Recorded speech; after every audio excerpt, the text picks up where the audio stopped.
Hello all, welcome back to my channel. मेरा नाम है लवली निगम और आज मैं आप सभी के लिए करंट अफेयर्स लेकर के आई हूँ 1 अक्टूबर 2024 का। हर दिन मैं डेली करंट अफेयर्स की वीडियोस डालती हूँ, ये आपको मेरे चैनल पे मिल जाएगी। इसके अलावा मैं शॉर्ट वीडियोस भी डालती हूँ जो गवर्नमेंट मिशन स्कीम से रिलेटेड होती है। आइए शुरू करते हैं हमारा आज का current affairs. Union Minister Sri Sarbananda Sonowal officially inaugurated the Cruise Bharat Mission to promote cruise tourism in India. This mission inaugurated in how many phases? तो यूनियन मिनिस्टर सर्बानंद सोनोवाल ने क्रूज भारत मिशन को लॉन्च किया है to promote cruise tourism in India. ये mission का objective है 2029 तक cruise tourism को डबल कर देना और दूसरा इंडिया को global centre banana for cruise tourism. ये मिशन 3 फेज में लॉन्च किया गया है। इसका फर्स्ट फेज 2024-25 तक के लिए होगा, सेकेंड फेज 2025 से 27 तक होगा एंड थर्ड फेज इसका 2027 से 2029 तक होगा। फर्स्ट फेज में डिफरेंट टाइप के स्टडीज कंडक्ट किए जाएंगे, पार्टनरशिप बिल्ड किया जाएगा आसपास की कंट्रीज के साथ टू डेवलप क्रूज टूरिज्म और जो एग्जिस्टिंग टर्मिनल्स है उनको अपग्रेड किया जाएगा। सेकेंड फेज में न्यू टर्मिनल बनाए जाएंगे टू एक्सपैंड क्रूज डेस्टिनेशन और थर्ड फेज में न्यू टूरिस्ट स्पॉट बनाए जाएंगे। इस क्रूज मिशन का टारगेट है सी क्रूज पैसेंजर को 0.5 मिलियन से बढ़ा करके 1 मिलियन करना सी क्रूज में पैसेंजर को, और दूसरा रिवर क्रूज पैसेंजर के केस में टारगेट है 0.5 मिलियन से बढ़ा करके 1.5 मिलियन तक करना। Next, as per new announcement, EPFO has increased withdrawal limit from 50,000 to 1 lakh. EPFO works under which ministry? ये एक बहुत ही बड़ा अनाउंसमेंट ईपीएफओ की तरफ से किया गया है और इसमें विड्रॉल लिमिट को 50,000 से बढ़ा करके 1 लाख कर दिया गया। इसके अलावा पहले ऐसा रूल था कि कोई भी एम्प्लॉय को मिनिमम 6 मंथ तक काम करना है अपने पीएफ को विड्रॉल करने के लिए, लेकिन अब इस रूल को हटा दिया है। अब वो अगर 6 महीने से कम भी काम करते हैं किसी कंपनी में तो भी वो अपने पीएफ अमाउंट को विड्रॉल कर सकते हैं। दूसरी चीज, ईपीएफओ में इनकम लिमिट 50,000 है एंड ईपीएफओ में एम्प्लॉयर कंट्रीब्यूशन 12% होता है एंड एम्प्लॉय कंट्रीब्यूशन भी 12% होता है। इसके अलावा ईपीएफओ 8.25% का रेट ऑफ इंटरेस्ट अपने एम्प्लॉइज को देती है, जो कि एक बहुत ही हेल्दी रेट ऑफ इंटरेस्ट मिलता है। EPFO works under ministry of labour. Next, cousin, Kazakhstan and India. Kazint 2024 is the 8th edition of joint military exercise between India and Kazakhstan, started at which place? तो India and Kazakhstan मिलकर के काजिंद 2024 का 8th addition start किए हैं। ये एक joint military exercise होगी और ये औली उत्तराखंड में स्टार्ट किया गया है। इसके पहले 7th एडिशन हुआ था, वो हुआ था ओटार में, और हर साल अल्टरनेटिव बेसिस पे इंडिया एंड कजाकिस्तान इस मिलिट्री एक्सरसाइज को परफॉर्म करते हैं। 7th एडिशन अगर कजाकिस्तान में हुआ है तो 8th एडिशन इसका इंडिया में होगा। ये मिलिट्री एक्सरसाइज 30 सितंबर से 13 अक्टूबर तक चलाया जाएगा और इस मिलिट्री एक्सरसाइज में 120 सोल्जर्स जो कुमाऊन रेजिमेंट से हैं उन्होंने पार्टिसिपेट किया है इंडिया की तरफ से। इस मिलिट्री एक्सरसाइज का ऑब्जेक्टिव है टू स्ट्रेंथन मिलिट्री पार्टनरशिप को मजबूत बनाना फॉर काउंटर टेररिज्म ऑपरेशन। के अलावा कुछ और भी मिलिट्री एक्सरसाइज हुई है जो इंडिया का बाकी कंट्रीज के साथ हुआ है, जैसे इंडिया एंड यूएसए ने मिलकर युद्ध अभ्यास मिलिट्री एक्सरसाइज को कंडक्ट किया था। इंडिया एंड श्रीलंका ने मिलकर मैत्री शक्ति, इंडिया एंड फ्रांस ने मिलकर वरुण डिफेंस एक्सरसाइज को कंडक्ट किया था और इंडिया और फ्रांस ने मिलकर के शक्ति मिलिट्री एक्सरसाइज को कंडक्ट किया था। इसके अलावा इंडिया प्लस ओमान मिलकर के अल नजा मिलिट्री एक्सरसाइज को भी कंडक्ट किया है। तो इन सब मिलिट्री एक्सरसाइज पे भी आप ध्यान देंगे, ये सभी रिसेंट न्यूज हैं जिसको मैंने अपने प्रीवियस वीडियोस में भी अच्छे से कवर किया है। Next, to provide financial support and assistance to small entrepreneurs and farmers, Mizoram government launched Bana Kaya scheme. Under this scheme, they will get loan of how much amount? तो Mizoram government ने एक बहुत ही बड़ा step लिया है for farmers and entrepreneurs, उनको financially support and assistance provide करने के लिए। और इन्होंने लॉन्च किया है बाना काया स्कीम। बाना काया स्कीम, इस स्कीम के तहत they will get collateral and interest free loan up to 50 lakh. ठीक है, तो right option is up to 50 lakh.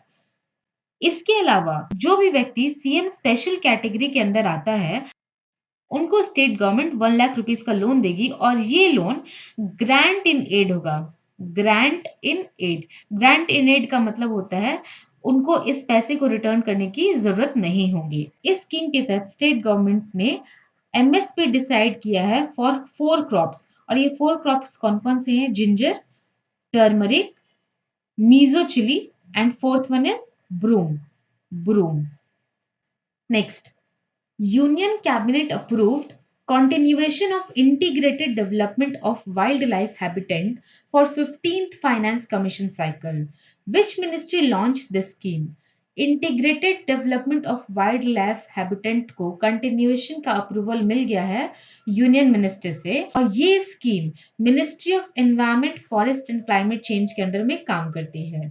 इस स्कीम पे टोटल 2603 करोड़ का इन्वेस्टमेंट किया जाएगा इन कमिंग ईयर्स, और इस स्कीम का ऑब्जेक्टिव है to protect wildlife outside protected area, और दूसरा सेव क्रिटिकली इंडेंजर्ड स्पीसीज, जो भी स्पीसीज कम संख्या में रहे हैं, जो विलुप्त होने के कगार पे हैं, उनको बचाना इस स्कीम का मेन ऑब्जेक्टिव है। ये स्कीम सेंट्रली स्पॉन्सर्ड स्कीम है, मतलब कि इसमें central government plus state government दोनों का इन्वेस्टमेंट हो रहा है इस टोटल 2603 करोड़ के इन्वेस्टमेंट में।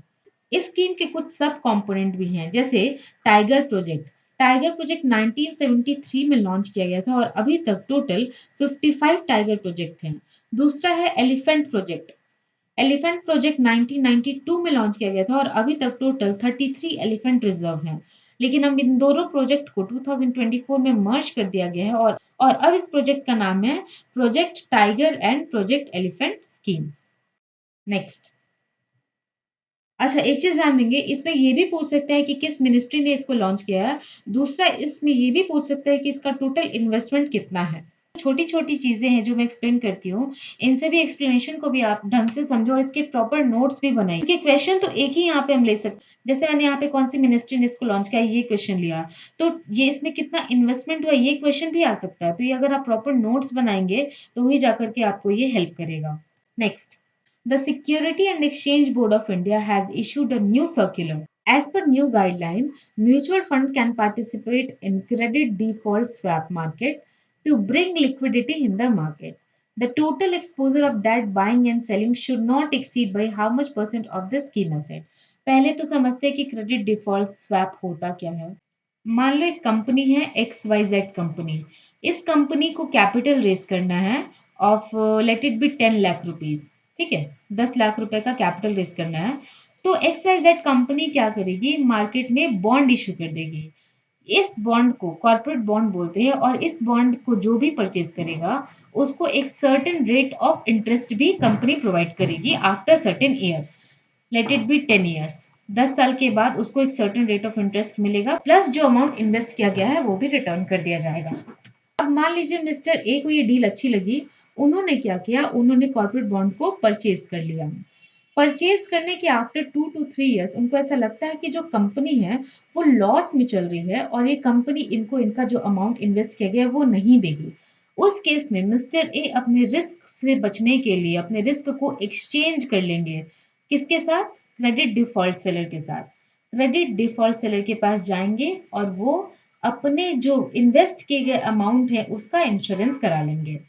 इसमें क्या होगा कि अगर इन फ्यूचर 10 साल के बाद XYZ कंपनी अमाउंट को नहीं देती है मिस्टर ए को, तो उस केस में क्रेडिट डिफॉल्ट सेलर उस पैसे को मिस्टर ए को प्रोवाइड कर देगा।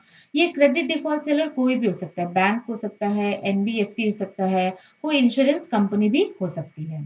अब सवाल ये आता है कि क्रेडिट डिफॉल्ट सेलर इस रिस्क को क्यों उठाएंगे जब उसको कुछ मिलेगा ही नहीं। तो उसको मिलेगा, और उसको मिलेगा प्रीमियम अमाउंट। प्रीमियम अमाउंट वो जो credit default seller mister A से टाइमली बेसिस पे 10 साल के बीच में लेता रहेगा। अगर 10 साल के बाद XYZ कंपनी टाइम से मिस्टर ए को पेमेंट लौटा देती है, CDS क्रेडिट डिफॉल्ट सेलर का वो प्रीमियम अमाउंट उनका इनकम हो जाएगा और मिस्टर ए को तो पैसा उनका मिल ही गया। लेकिन अगर नहीं लौटाती है तो क्रेडिट डिफॉल्ट सेलर उनके रिस्क को कवर कर लेंगे। तो इसको ही क्रेडिट डिफॉल्ट स्वैप बोलते हैं। इसका मतलब ही होता है रिस्क एक्सचेंज कर लेना। पहले ऐसा था कि म्यूचुअल फंड वाले सिर्फ बाय कर सकते थे ताकि वो अपनी जो रिस्क है उसको कम कर सके, उसको हेज कर सके, लेकिन अब वो इसको सेल भी कर सकते हैं। यही गाइडलाइन सेबी ने दिया है कि now they can buy and sell their asset, लेकिन ये exposure amount should not exceed by 10% of scheme asset. Exposure of buying and selling should not exceed by 10% of scheme asset. Next, Ministry of Finance has approved extension of India's budgetary support in the form of treasury bill to Maldives for the second time by how much amount? India की तरफ से state bank of India ने मालदीव्स को support करने के लिए $50 million का budgetary support provide किया है और ये किसने अप्रूव किया है? तो मिनिस्ट्री ऑफ फाइनेंस ने। Next, recently which bank has sanctioned loan of rupees 10,050 crore for a thermal power project by Damodar Valley Corporation at Koderma, Jharkhand? तो स्टेट बैंक ऑफ इंडिया ने 10,050 करोड़ रुपीस को sanction किया है for thermal power project और ये project होगा, ये 1600 megawatt का प्रोजेक्ट होगा एट कोडरमा जो कि झारखंड में है। Damodar Valley Corporation West Bengal and Jharkhand वाले एरिया को कवर करता है और इसका हेडक्वार्टर है Kolkata. This thermal power project works under ministry of power. इसके अलावा झारखंड से रिलेटेड कुछ और भी न्यूज है, जैसे कि यहाँ पर मुख्यमंत्री मैया सम्मान योजना चलाया जा रहा है जिसमें 45 लाख औरतों को 1,000 रुपए पर मंथ दिया जाता है।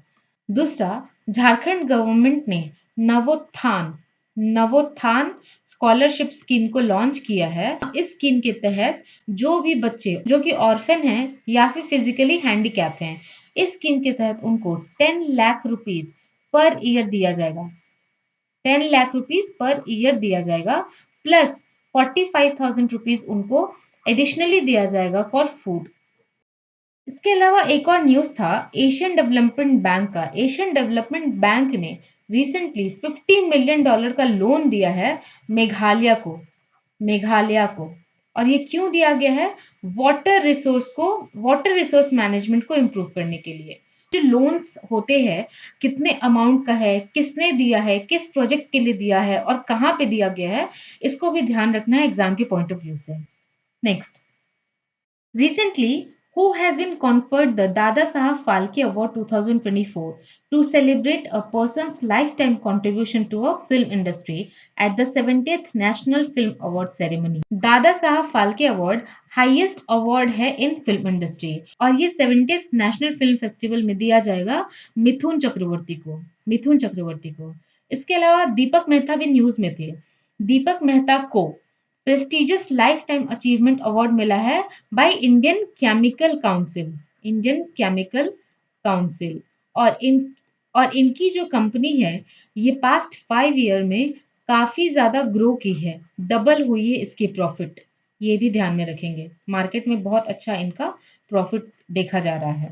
Let's focus on some books and author. First, Randhurandhar Sahaji Raje Bhosale. This book has been written by Amar Yuvraj Dangat. Next, खाकी में स्थित प्रज्ञा. This book has been written by Anil Ratauri. And third है जलंधर पीठ का रहस्य लिखा गया है अजय पराशर ने। तो आज के लिए मेरा इतना ही करंट अफेयर्स था। Thank you so much guys for watching. अगर आपको मेरा सेशन अच्छा लगा हो तो please do like and share my videos and subscribe my YouTube channel. जितना ज्यादा से ज्यादा हो सके मेरे वीडियो को लोगों तक पहुंचाइए। चैनल को सब्सक्राइब करना बिल्कुल मत भूलिएगा ताकि जब भी मैं वीडियोस डालूं वो सभी आपको टाइम पे मिल सके। इसके अलावा मैं जो शॉर्ट वीडियोस डालती हूँ उनको भी देखिए, वो भी एग्जाम पॉइंट ऑफ व्यू से आपको बहुत ज्यादा हेल्पफुल होंगे। Thank you so much guys and have a nice day.